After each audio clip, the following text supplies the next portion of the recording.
नमस्कार दोस्तों, स्वागत करता हूं मैं मेरे चैनल पैरामाउंट 2.0 में। दोस्तों, आज हम बाल विकास एवं मनोविज्ञान का जो एक महत्वपूर्ण टॉपिक है, बाल विकास का एक महत्वपूर्ण टॉपिक शैशवावस्था की जो प्रमुख विशेषता हैं, उन विशेषताओं के बारे में यहाँ पर आज हम बात करने वाले हैं। जो दोस्तों रीट के एग्ज़ाम के लिए और जो अन्य टेट जो एग्ज़ाम होते हैं अलग अलग राज्यों में, सी टेट होता है जैसे सेंट्रल गवर्नमेंट का, तो दोस्तों टीचर के जो जितने भी एग्ज़ाम होते हैं उनमें बाल विकास का ये महत्वपूर्ण टॉपिक है शैशवावस्था की विशेषता। तो शैशवावस्था की विशेषता के बारे में आज हम इस वीडियो में बात करने वाले हैं। तो दोस्तों आइए शुरुआत करते हैं शैशवावस्था की विशेषताओं के बारे में। तो दोस्तों यहाँ पर लिखा हुआ है, शैशवावस्था मानव विकास की दूसरी अवस्था है। पहली अवस्था गर्भकाल है। मानव जीवन में जो मानव का विकास होता है उसमें जो पहली अवस्थाएं, सबसे पहले दोस्तों गर्भधारण होता है, यानी गर्भकाल चलता है 9 महीने तक। तो दोस्तों वह मानव विकास की पहली अवस्था मानी जाती है। और दूसरी अवस्था दोस्तों जन्म के बाद स्टार्ट हो जाती है और वह अवस्था है दोस्तों शैशवावस्था। पहली अवस्था गर्भकाल है जिसमें शरीर पूर्णता बनता है, यानी शरीर का क्या होता है, निर्माण होता है। और शैशवावस्था में दोस्तों उसका क्या होता है, विकास होता है। तो शैशवावस्था की विशेषता है निम्नलिखित हैं दोस्तों। पहली जो विशेषता है वह है दोस्तों शारीरिक विकास में तीव्रता। शारीरिक विकास में तीव्रता यानी शैशवावस्था में क्या होता है दोस्तों, जो शरीर की जो वृद्धि होती है सभी अंगों की, उसमें बहुत ज़्यादा तीव्रता होती है, बहुत ही ज़्यादा स्पीड से और बहुत ही ज़्यादा इसकी गति होती है, शरीर बढ़ने की गति जो होती है, यानी इसमें जो शारीरिक विकास होता है वो बहुत तीव्र गति से होता है शैशवावस्था में। जो इसकी महत्वपूर्ण विशेषता है, तो दोस्तों यहाँ पर लिखा हुआ है शैशवावस्था की प्रथम 3 वर्षों में, शैशवावस्था की प्रथम 3 वर्षों में जो शैशवावस्था मानी जाती है दोस्तों, शैशवावस्था मतलब जन्म से 5 वर्ष तक की जो अवस्था मानी जाती है वह शैशवावस्था मानी जाती है। तो उसके जो प्रथम 3 वर्ष होते हैं उसमें शारीरिक विकास जो होता है, जन्म के पहले जो 3 वर्ष होते हैं उसमें शारीरिक विकास बहुत ही ज़्यादा तीव्र गति से होता है, यानी बहुत ही ज़्यादा स्पीड से जो शिशु होता है वह उसकी सभी चीज़ें बढ़ती है, जैसे हाथ पैर लंबाई मुख, सब चीज़ों का विकास बहुत ज़्यादा तीव्र गति से होता है। शैशवावस्था के प्रथम 3 वर्षों में उसकी यदि शरीर की वृद्धि की गति हम देखें तो वो बहुत ही ज़्यादा तीव्र होती है। उसके भार और लंबाई में वृद्धि होती जाती है, उसका जो शरीर का वजन है उसमें भी वृद्धि होती है, और उसकी जो लंबाई होती है सभी अंगों की लंबाई उसमें भी वृद्धि होती जाती है।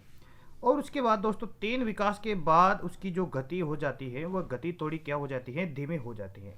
तो दोस्तों शारीरिक विकास में जो तीव्रता है ये शैशवावस्था की महत्वपूर्ण विशेषता है। जो प्रथम 3 वर्षों में शिशु का जो विकास होता है, शरीर का विकास होता है, शरीर की जो वृद्धि होती है उसकी जो स्पीड होती है ना वह सबसे ज़्यादा होती है, बहुत ज़्यादा तीव्र गति से होती है, उसके लंबाई भार में वृद्धि होती जाती है। लेकिन 3 वर्ष के बाद थोड़ी सी उसकी स्पीड थोड़ी सी क्या हो जाती है, कम हो जाती है।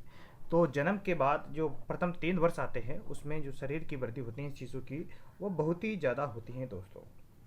तो ये शैशवावस्था की हमने पहली विशेषता पढ़ी है, यानी शारीरिक विकास में तीव्रता। शैशवावस्था की दूसरी जो विशेषताएं उसके बारे में हम पढ़ने वाले हैं। तो दूसरी जो विशेषताएं दोस्तों मानसिक क्रियाओं में तीव्रता। मानसिक क्रियाओं में तीव्रता यानी दोस्तों मानसिक क्रियाओं में तीव्रता, तो यदि हम बात करें यानी रैपिडिटी इन मेंटल एक्टिविटी, यानी जो शैशवावस्था में जो मानसिक क्रिया होती हैं उनमें बहुत ज़्यादा तीव्रता होती है। अब मानसिक क्रिया क्या कौन कौन सी होती है दोस्तों, तो दोस्तों शिशु की मानसिक क्रिया जैसे ध्यान, स्मृति, कल्पना, संवेदना आदि के विकास में पर्याप्त तीव्रता होती है, यानी मानसिक क्रियाएं जो होती है उनमें क्या होती हैं, बहुत ज़्यादा तीव्रता पाई जाती हैं। तो ये दोस्तों महत्वपूर्ण विशेषताएं कि शिशु की जो मानसिक क्रियाएं होती है जैसे ध्यान होता है, स्मृति, कल्पना यानी इमेजिनेशन, संवेदना आदि के विकास में बहुत ज़्यादा तीव्रता होती है। संवेदना को वो महसूस कर सकता है, ध्यान, स्मृति, कल्पना, इन जो भी मानसिक क्रिया होती है, मेंटल एक्टिविटी होती है, उनमें क्या होती है, विकास में बहुत ज़्यादा तीव्रता पाई जाती है शेषावस्था में। 3 वर्ष की आयु में लगभग सभी जो मानसिक शक्तियाँ वो कार्य करने लगती है। यानी 3 वर्ष की आयु में लगभग जितनी भी मेंटल एक्टिविटी होती हैं, जैसे ध्यान होता है, स्मृति होती है, कल्पना, संवेदना, सोचना, ये चीज़ें दोस्तों कार्य करने लग जाती हैं। तो ये शेषावस्था की दूसरी महत्वपूर्ण विशेषता की बात की हमने कि मानसिक क्रियाओं में क्या होती है दोस्तों, बहुत ज़्यादा तीव्रता होती है शेषावस्था में। यानी जितनी भी मेंटल एक्टिविटी होती हैं, मेंटल एक्टिविटी के विकास में बहुत ज़्यादा तीव्रता होती है। यानी ध्यान, स्मृति, कल्पना, संवेदना, सोचना, समझना, विचारना, ये सब चीज़ें उसकी कार्य करने लगती हैं। 3 वर्ष की आयु में लगभग सभी जो मेंटल एक्टिविटी होती हैं, मानसिक शक्तियाँ जो होती हैं शिशु की, वह कार्य करने लग जाती हैं 3 वर्ष की आयु में। तो दोस्तों आज हमने इसमें 2 विशेषताओं के बारे में बात की है। पहली थी जो शारीरिक क्रिया में तीव्रता और दूसरी है मानसिक क्रियाओं में तीव्रता। आइए दोस्तों तीसरी जो शेषावस्था की तीसरी जो महत्वपूर्ण विशेषता है उसके बारे में बात करते हैं। तो दोस्तों तीसरी जो अवस्था है शेषावस्था की वह है दोस्तों सीखने की प्रक्रिया में तीव्रता। यानी शेषावस्था सीखने का सबसे अच्छा काल माना जाता है। शेषावस्था का सीखने का वैलेंटाइन ने भी कहा है, शेषावस्था सीखने का सबसे आदर्श काल माना जाता है। यानी जो कोई भी चीज़ या कोई भी बात जो सीखने की जो प्रक्रिया होती है, सीखने की प्रक्रिया में क्या होती है, तीव्रता यहाँ पर पाई जाती है। कोई भी चीज़ को वह जल्दी से जल्दी सीख लेता है। तो शिशु की सीखने की प्रक्रिया बहुत तीव्र होती है, वह अनेक आवश्यक बातें सीख लेता है। यानी सीखने की प्रक्रिया में बहुत स्पीड पाई जाती है, बहुत तीव्रता पाई जाती है। गेसल का एक महत्वपूर्ण कथन है दोस्तों कि बालक प्रथम 6 वर्ष में बाद के जो 12 वर्ष हैं उससे 2 गुना सीख लेता है। यानी जीवन के आरंभ के जो प्रथम 6 वर्ष है उनमें जो सीखने की जो स्पीड होती है वो बहुत ज़्यादा तीव्र होती है। यानी शेषावस्था दोस्तों जन्म से लगभग 5-6 वर्ष तक का समय माना जाता है। तो गेसल भी यहाँ पर यही बोल रहा है कि बालक के प्रथम 6 वर्ष में जो सीखने की जो स्पीड होती है वो बाद के जो 12 वर्ष होते हैं उससे दुगने स्पीड में वह सीख लेता है दोस्तों, 2 गुना ज़्यादा सीख लेता है। तो दोस्तों शेषावस्था सीखने का सबसे आदर्श काल भी माना जाता है।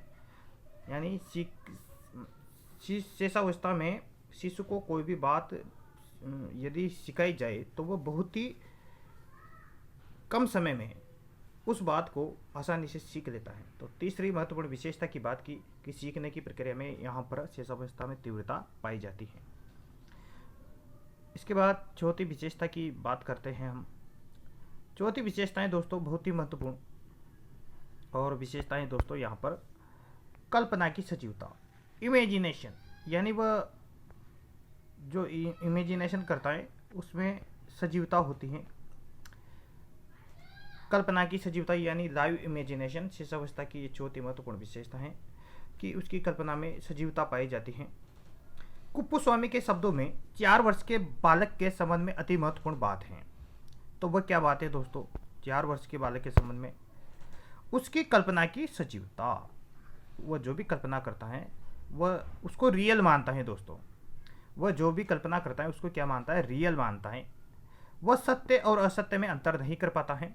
कुप्पुस्वामी के शब्दों में ये बात बोली जा रही है दोस्तों कि 4 वर्ष के बालक के संबंध में अति महत्वपूर्ण बात जो है वह है, अब 4 वर्ष का जो बालक होता है वह शेषावस्था का बालक ही माना जाता है। तो उसकी कल्पना की सजीवता, मतलब वह जो भी कल्पना करता है, इमेजिनेशन करता है, वह उसको क्या मानता है दोस्तों, रियल मानता है, वास्तविक मानता है। वह उसको वह सत्य और असत्य में क्या सत्य है क्या असत्य है उसमें वह अंतर नहीं कर पाता है, फलस्वरूप वह असत्यवासी जान पड़ता है। तो दोस्तों ये महत्वपूर्ण जो विचार है वह है दोस्तों कुप्पुस्वामी के विचार। यानी उन्होंने ये बात बता दी कि 4 वर्ष के जो बालक होता है उसकी जो महत्वपूर्ण बात है उसके संबंध वो है उसकी कल्पना की सजीवता। तो दोस्तों शेषावस्था में कल्पना की सजीवता पाई जाती है, ये चौथी महत्वपूर्ण विशेषता हो गई। इसके बाद बात करते हैं साथियों 5वीं महत्वपूर्ण विशेषता के बारे में। तो शेषावस्था की जो 5वीं महत्वपूर्ण विशेषता हैं उसके बारे में हम यहाँ पर बात करने वाले हैं। तो दोस्तों जो 5वीं महत्वपूर्ण विशेषता हैं वह है दोस्तों यहाँ पर दूसरों पर निर्भरता, यानी डिपेंडेंस ऑन अदर्स। यानी वह किसी भी चीज़ के लिए किस पर निर्भर होता है, दूसरों के ऊपर डिपेंड होता है। तो दोस्तों यहाँ पर दो महत्वपूर्ण लाइनें लिखी हुई हैं। जन्म के बाद, जन्म के जस्ट बाद की बात हो रही है दोस्तों। यहाँ पर जन्म के जो बाद होते हैं, शिशु कुछ समय तक असहाय अवस्था में रहता है। यानी जो ही बच्चे का जन्म होता है, जो ही कोई भी औरत बच्चे को जन्म देती है, तो वह जन्म लेने वाला जो शिशु होता है वह कुछ समय तक अपनी सभी क्रियाओं के लिए असहाय अवस्था में रहता है। यानी वह पूर्ण रूप से दूसरों पर क्या होता है, डिपेंड होता है। दोस्तों उसके बाद बात करें, उसे भोजन और अन्य शारीरिक आवश्यकताओं के लिए, यानी जैसे मल त्याग देव, मूत्र त्याग देव और जो भी अन्य शरीर की जो विशेषताएं मतलब आवश्यकता होती हैं, भोजन और अन्य शारीरिक आवश्यकताओं के अलावा, जैसे साफ सफाई हो गई शरीर की, तो इन सब चीज़ों के अलावा प्रेम और सहानुभूति पाने के लिए, प्रेम और सहानुभूति पाने के लिए दूसरों पर निर्भर रहना पड़ता है। तो शेषावस्था की यह महत्वपूर्ण विशेषता है कि शेषावस्था का जो बालक होता है वह भोजन और अन्य शारीरिक आवश्यकताओं के अलावा प्रेम और सहानुभूति पाने के लिए भी दूसरों पर निर्भर रहता है। तो ये इसकी महत्वपूर्ण विशेषता हो गई पांचवी, डिपेंडेंस ऑन अदर्स। यानी शेषावस्था का जो बालक होता है साथियों, वह पूर्ण रूप से दूसरों के ऊपर निर्भर होता है, भोजन, पानी, अन्य शारीरिक आवश्यकताओं, प्रेम और सहानुभूति पाने के लिए। साथियों इसके बाद बात करते हैं शेषावस्था की जो छठी महत्वपूर्ण विशेषताएं, वह है दोस्तों यहाँ पर छठी विशेषता की यदि हम बात करें तो छठी जो विशेषताएं दोस्तों वह है यहाँ पर आत्म प्रेम की भावना, यानी सेल्फ लव, आत्म प्रेम की भावना, खुद से प्रेम करना। तो शिशु में दोस्तों, जो शिशु में यदि हम बात करें तो शिशु में आत्म प्रेम की भावना महत्वपूर्ण है दोस्तों। ये शिशु में आत्म प्रेम की भावना बहुत प्रबल होती हैं। यानी उसमें जो ये आत्म प्रेम का मतलब होता है उसको खुद को मतलब उससे प्रेम किया जाए, बच्चे से प्रेम किया जाए। वह चाहता है कि उसको सभी लोग क्या करें, प्रेम करें। तो इसे बोला जाएगा आत्म प्रेम। यानी वह चाहता है कि उसको अन्य जो लोग हैं वो उसको क्या करें दोस्तों, प्रेम करे, वह ऐसी अपेक्षा रखता है। तो इसके बाद बात करते हैं दोस्तों यहाँ पर, यानी आत्म प्रेम की भावना बहुत ही ज़्यादा प्रबल पाई जाती है उसमें। वह चाहता है कि उसको उसके माता पिता, भाई बहन आदि का प्रेम वह प्राप्त करना चाहता है। वह अपने माता पिता भाई बहन का प्रेम प्राप्त करना चाहता है। इसे बोला जाता है दोस्तों आत्म प्रेम। यानी वह चाहता है कि उसके जो माता पिता हैं, भाई बहन हैं, वो आदि उसको क्या करे, प्रेम करे, उसे लाड प्यार करे। ये सब आत्म प्रेम में आएगा। साथ ही वह यह भी चाहता है दोस्तों कि ये जो प्रेम है उसके अलावा किसी और को न मिले। यानी उसके माता पिता, भाई बहन और उसको प्रेम करे, उसको लाड प्यार करे, और किसी दूसरे बच्चे जो दूसरा शिशु होता है उससे प्रेम ना करे। यदि उसके माता पिता यदि किसी दूसरे शिशु को हाथ में लेते हैं तो वो बच्चा क्या करने लग जाता है दोस्तों, रोने लग जाता है, क्योंकि वह चाहता है कि उसके माता पिता, भाई बहन केवल उसी से प्रेम करे। तो ये बहुत ही महत्वपूर्ण विशेषताएं सेल्फ लव की, आत्म प्रेम की भावना बच्चे में पाई जाती हैं। उसके माता पिता, भाई बहन यदि उसके सामने किसी दूसरे के बच्चे को लेते हैं तो वह रोने लग जाता है, उसको अच्छा नहीं लगता है कि उसके माता पिता, भाई बहन उसके अलावा किसी अन्य से प्रेम करे। तो इसे कहा जाता है साथियों आत्म प्रेम की भावना, जो शेषावस्था के बालक की महत्वपूर्ण विशेषता है। साथियों इसके बाद की जो विशेषताएं वो है दोस्तों नैतिकता का अभाव। इसके बाद महत्वपूर्ण विशेषताएं दोस्तों यह है कि जो शेषावस्था का जो बालक होता है उसमें नैतिकता का अभाव, यानी कोई नैतिकता उसमें नहीं पाई जाती। लैक ऑफ मोरलिटी, यानी नैतिकता का उसमें पूर्णतया अभाव पाया जाता है। वह क्या अच्छा है, क्या बुरा है, क्या उचित है, क्या अनुचित है, क्या सत्य है, क्या असत्य, उसे इससे कोई मतलब नहीं होता है। यानी शिशु में अच्छी बुरी, उचित अनुचित बातों का ज्ञान नहीं होता है, यानी उसमें नैतिकता का पूर्णतया हम ये बोल सकते हैं अभाव पाया जाता है। वह उन्हीं कार्यों को करना चाहता है जिसे करने में उसे क्या प्राप्त होता है, आनंद की अनुभूति होती है। यानी वह वही कार्य करना पसंद करेगा जिसे उसको मजा आए, आनंद आए, चाहे वह कार्य करने योग्य हो या न करने योग्य हो, यानी अच्छा हो बुरा हो उसे कोई मतलब नहीं है, उसे बस उसमें आनंद आना चाहिए, तो वही कार्य वह करना चाहता है। इस प्रकार उसमें हम बोल सकते हैं कि नैतिकता का पूर्णतया अभाव पाया जाता है। साथियों, इसके बाद बात करते हैं आठवीं महत्वपूर्ण विशेषता की। तो आठवीं महत्वपूर्ण विशेषता है सामाजिक भावना का विकास, यानी सोशल डेवलपमेंट हम इसको बोल सकते हैं। शेषावस्था में सामाजिक भावना का विकास। तो दोस्तों इस अवस्था के अंतिम वर्षों में, दोस्तों प्रारंभिक वर्षों में तो सामाजिक भावना उसमें बिल्कुल भी नहीं होती है, लेकिन जो ही ये अवस्था, इस अवस्था के अंतिम वर्ष आते हैं, जैसे 4-5 वर्ष, 4-5 साल का बालक इस समाज, क्योंकि शेषावस्था 5 वर्ष तक की मानी जाती है सामान्यतया, तो इस अवस्था के अंतिम वर्ष में उसमें किसका विकास होता है दोस्तों, सामाजिक भावना का विकास होता है। ध्यान रखना है दोस्तों, शेषावस्था के अंतिम वर्ष में होता है, यानी जब वो 4-5 साल का हो जाता है तब उसमें सामाजिक भावना का विकास होने लगता है, उससे पहले उसमें सामाजिक भावना का विकास नहीं होता है। और दोस्तों इसको हम वैलेंटाइन के महत्वपूर्ण विचारों से इसको समझ सकते हैं। वैलेंटाइन का महत्वपूर्ण कथन है दोस्तों। दोस्तों कथन क्या है दोस्तों यहाँ पर, कि 4-5 वर्ष के बालक में, 4-5 वर्ष के बालक में अपने छोटे भाइयों बहनों या साथियों की रक्षा करने की प्रवृत्ति होती है। तो दोस्तों हम इस कथन से मान सकते हैं कि उसमें जो अपने छोटे भाई होते हैं, बहन होते हैं, और जो अपने मित्रगण होते हैं, उनकी रक्षा करने की क्या होती है, उसमें प्रवृत्ति होती है। तो इस लाइन से हम ये मान सकते हैं कि उसमें सामाजिक भावना का एक तरीके से विकास होने लगता है। एवं 2 से 5 वर्ष के जो बच्चे होते हैं उसके साथ खेलने लगता है, उसके साथ खेलना पसंद करता है। इससे भी हम ये मान सकते हैं कि सामाजिक भावना का उसमें धीरे धीरे क्या होने लगता है, विकास होने लगता है। 2 से 5 वर्ष के बालकों के साथ वो खेलना पसंद करने लग जाता है। वो अपनी वस्तुओं की साझेदारी बनाता है, मतलब वह अपनी वस्तु को खेलने के लिए, अपने खिलौनों को खेलने के लिए किसी अन्य बालक को या अन्य शिशु को भी वह दे सकता है। जबकि जीवन के जो आरंभिक वर्ष होते हैं उसमें ऐसी भावना का विकास नहीं होता है, सामाजिक भावना का, मतलब वो अपना खिलौना किसी को देना पसंद नहीं करता है। लेकिन जब वह 4-5 वर्ष का हो जाता है तो उसमें सामाजिक भावना का विकास होने लगता है। वह दूसरे बच्चों के अधिकारों की भी रक्षा करता है और दुख में दोस्तों यदि उसके मित्र के चोट लग जाए तो उसको सांत्वना देता है, वह मतलब उसके दुख में सांत्वना उसको प्रदान करता है। इस प्रकार से हम ये बोल सकते हैं कि वैलेंटाइन के मत के अनुसार कि उसमें सामाजिक भावना का विकास जीवन के जो अंतिम वर्ष होते हैं उसमें हो जाता है।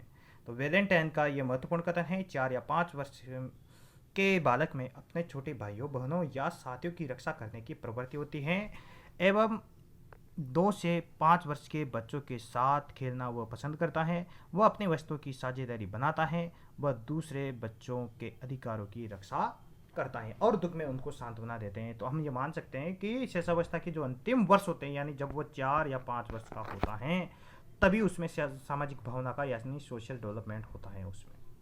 साथियों बात करते हैं नवी जो शेषावस्था की महत्वपूर्ण विशेषता है, उस विशेषता के बारे में हम बात करने वाले हैं। तो यदि हम नवी विशेषता की बात करें तो वह है दोस्तों दोहराने की प्रवृत्ति, यानी कोई भी चीज़ को, कोई भी बात को रिपीट करना या कोई भी एक्टिविटी को वो क्या करना, रिपीट करना। शिशु में दोहराने की प्रवृत्ति प्रबल होती है। बहुत ही महत्वपूर्ण विशेषताएं, दोहराने की प्रवृत्ति क्या होती है, प्रबल होती है। वह शब्दों को दोहरा सकता है और कोई भी गति होती है, एक्टिविटी जो होती है उसको वह दोहराने लगता है, बार बार उसी चीज़ को करता है। जैसे कोई शब्द वह बोलने लग जाए तो उसी शब्द को बार बार बोलने लग जाएगा। जैसे मान लो वो पापा बोलने लग गया, पापा पापा पापा पापा, तो बार बार उसी शब्द को रिपीट करता जाएगा। कोई गति, कोई एक्टिविटी है मान लो एक्टिविटी, तो उस एक्टिविटी को बार बार करता जाएगा वह। जैसे मान लो वह कोई खिलौने को फेंकने लग जाए तो बार बार उसको उठाएगा फिर फेंकेगा, फिर उठाएगा फिर फेंकेगा, फिर उठाएगा फिर फेंकेगा, मतलब कोई भी जो एक्टिविटी होती है उसको वह बार बार करेगा। यानी उसमें शब्दों और गतियों को दोहराने की क्या आ जाती है दोस्तों, प्रवृत्ति आ जाती है। ऐसा करने से उसको क्या होता है दोस्तों, आनंद की अनुभूति यानी आनंद प्राप्त होता है। तो दोस्तों अंतिम और 10वीं जो महत्वपूर्ण विशेषता है उसके बारे में यहाँ पर हम बात करने वाले हैं। जिज्ञासा की प्रवृत्ति, यानी जो शिशु होता है, शेषावस्था का जो बालक होता है 4-5 वर्ष का, उसमें जिज्ञासा की बहुत ज़्यादा प्रवृत्ता पाई जाती है। वह जानने का बहुत ज़्यादा इच्छुक होता है कि कोई भी चीज़ या कोई भी बात किस प्रकार से हो रही है। वह चीज़ों का विश्लेषण करता है, जानने की कोशिश करता है।